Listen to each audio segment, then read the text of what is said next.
Seorang pria dari luar negeri mendapatkan apartemen dari lelang. Setelah surat serah terima selesai, melihat pemandangan seperti ini benar-benar menjengkelkan. Tapi saat membersihkan kamar, dia membuat penemuan yang tidak terduga. Sebuah uang tunai yang merupakan kejutan kecil. Lukisan seperti ini, penuh mengisi sebuah kotak saat mencari-cari. Harganya berkisar puluhan dolar. Tapi kejutan terbesar berada di sudut ruangan. Apartemen ini dilelang dengan harga 100 dolar. Itu adalah rumah hipotek. Tapi pemilik rumah gagal membayar bulanan rumah hingga 3 tahun. Bank telah menghubungi berkali-kali tapi tidak menemukan orang itu. Untuk memulihkan dananya, hanya bisa dilakukan proses lelang. Semua aksesoris di rumah ada milik juru lelang. Melihat adegan seperti ini, hati itu benar-benar kacau. Harganya tidak mahal, dan memiliki view seberang pantai. Tumpukan majalah di lemari. Karena tanggal penerbitan majalah ini, tentang usianya, buku-buku seperti ini memiliki nilai koleksi. Dia memeriksanya secara online. Hasilnya membuat dia gembira.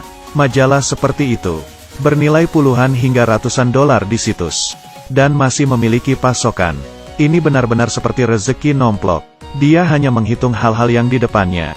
Mungkin ada lebih dari 100 majalah. Dia pergi mengambil piring porselen berbentuk persegi.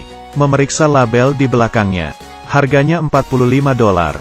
Tiba-tiba melihat matahari di daerah laut sangat indah. Dia tidak merasa bingung saat melihat buku-buku di atas lantai. Seperti semuanya adalah bayinya. Ini adalah uang yang banyak. Tampaknya pemilik rumah sebelumnya adalah seorang sastrawan. Seperti membaca buku, bisa dibayangkan.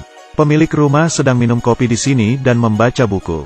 Melihat laut biru dan langit biru. Ini adalah gaya hidup idaman para sastrawan. Bisa memiliki banyak buku. Dapat dilihat bahwa kondisinya juga masih bagus. Tapi kenapa dia menghilang? Ini benar-benar membingungkan. Sekarang semua ini milikku. Maka harus mempelajarinya. Apa yang tidak diketahuinya adalah, masih banyak kejutan menantinya. Dan itu masih berat.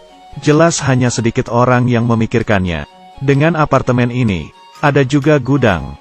Bila berkata, buku-buku dan majalah-majalah tua di apartemen ada kue dan langit. Pai berada di gudang ini. Cukup besar untuk menutupi langit. Berikut merupakan hal-hal yang tidak biasa. Ditempatkan dengan rapi. Sangat kontras dengan apartemennya. Ini adalah lampu meja kuno. Bentuk seperti ini merupakan objek kuno yang dipelajari nanti. Membersihkan dulu isinya. Sepasang kaki katak ini cukup bagus. Cek merek dan harganya. Mungkin bernilai puluhan dolar. Dalam box karton, menemukan tas kulit yang sepertinya sudah kuno. Ada juga kotak hitam. Kotak hitam kecil ini tidak ringan. Apakah kalian tahu ini untuk apa? Dapat tertebak dari bentuknya. Tapi dalamnya kosong. Tidak ada yang ditemukan di dalam tas kulit sapi. Hanya beberapa gadget. Koper ini penuh dengan peralatan. Saat dicoba, ternyata baterai masih terisi. Juga dapat menggunakan peralatan audio. Melihat merek ini merupakan merek terkenal. Menjadi sesuatu setelah selesai. Minum bir dan melempar dart untuk merayakannya. Kayu kuno ditemukan di sini. Juga setelah beberapa tahun. Hanya dijual lebih dari 60 dolar. Tapi kayu lama dapat mencapai 199 dolar. Dan itu pun mungkin tidak tersedia. Koleksi orang asing sangat beragam. Sebuah koper ditemukan di sini. Mari kita lihat mata uang apa di dalamnya. Plat nomor yang tidak digunakan. Sobek kertas amplop ini. Ada mata uang kertas di dalamnya. Dibungkus di dalam kantong vakum. Di dalamnya ada batang logam kuning. Dikemas dengan sangat baik. Bukankah uang cetak dan emas? Sisihkan lalu mencari tahu yang lainnya. Kotak ponsel dengan merek terkenal. Sebuah ponsel ditemukan di dalamnya. Tapi ternyata itu rusak. Menemukan kunci sepeda baru. Disimpan untuk digunakan di masa depan. Tidak tahu apakah kalian pernah melihat ini sebelumnya. Dia menerjemahkan isi dialog. Mereka bilang ini dari negara mereka. Desain ini cukup pintar. Kaki meja dapat dilipat untuk tidak memakan tempat.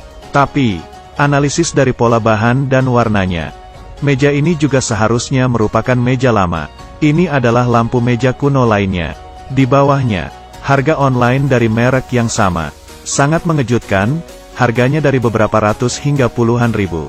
Ini benar-benar. Beberapa hal seperti ini lagi. Apakah ini sepadan dengan harga rumah? Segala sesuatu di gudang hampir bersih. Hanya kotak hitam yang tersisa. Berbaring di sana dengan tenang. Ada beberapa hal berantakan di atasnya. Setelah dibuka ini penuh dengan lukisan. Sepertinya terpelihara dengan baik. Perhatikan dengan baik-baik. Lukisan-lukisan ini semuanya ditanda tangani. Sesuatu seperti ini seharusnya memiliki nilai. Mungkin artis manapun akan membawa pulang semua ini. Mempelajari kotak penuh lukisan ini. Setelah dihitung, ada 300 lukisan lebih. Sebagian besar dicetak, tapi ada beberapa karya asli. Semua ditandatangani oleh pelukis. Isi dalam lukisan itu berwarna-warni dan unik. Tampaknya pelukis ini memiliki gaya melukisnya sendiri. Dia mencari di internet berdasarkan tanda tangannya. Harga cetakan yang ditanda tanganinya bisa berkisar 10 hingga 1000 dolar. Yang paling mahal bisa mencapai 5 dolar Amerika Serikat 59 sen. Siapa orang ini? Apakah dia benar-benar terkenal? Mari kita lihat satu set foto. Di sebelah kiri adalah penulisnya, sebelah kanannya adalah Muhammad Ali. Semua orang tahu, pelukis ini bernama Ferdy Pacheco. Dia adalah dokter pribadi dari Muhammad Ali. Melayaninya selama 17 tahun. Melukis merupakan salah satu hobinya. Tidak diberitahu lebih lengkap di sini. Apakah kalian kira membeli rumah ini menghasilkan banyak uang? Kejutan yang lebih besar lagi adalah ini, pencarian di internet. Dia benar-benar menemukan gambar yang sama dengan lampu ini. Yang ini kelihatan kap lampu. Ini sempurna setelah siap. Dicari secara online. Ini benar-benar dijual. Seharga 8,400 dolar US, tapi harga satu set lampu mencapai 130 dolar. Jangan kaget, ini bukan apa-apa. Lihatlah sekumpulan angka ini. Apakah kalian terkejut? Harga sebenarnya mencapai 700 dolar US, meskipun yang ini agak tua.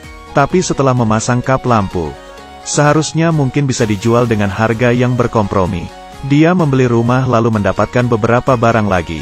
Apakah kalian memiliki cerita yang sama? Ceritakanlah di kolom komentar.